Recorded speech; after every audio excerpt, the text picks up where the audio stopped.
Yes my people, habari zenu. Naona tena tuko hapa ndani ya Family Smartphone na nimekuja tena na ripoti mzuri ama habari nyingine njema, na ninasema ya kwamba Infinix tumeingia na simu nyingine fresh ndani ya market, na tunasema hii ni simu inaitwa Note Edge 5G.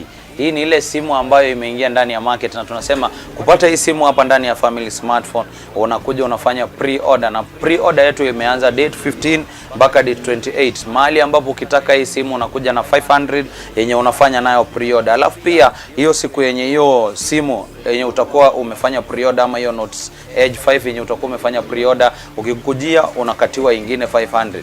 So kumaanisha ile bei inatoka hiyo simu utakukatia a whole 1000 ikiwa ambayo ni discount. So guys, ukidai unakujia hapa ndani ya Family Smartphone. Na pia ndani ya Evo kuna kitu inaitwa gift hampers ambazo zina accompany hiyo simu, kama 55 watts GT power bank ambayo iko valued 2800.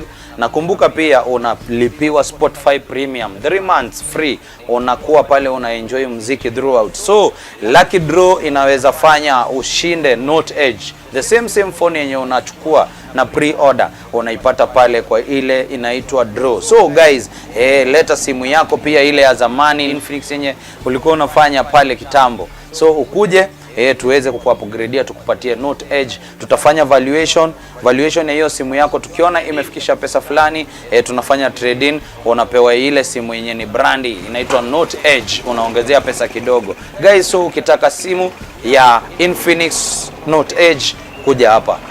Unasaidika ndani ya Family Smartphone. Karibuni sana.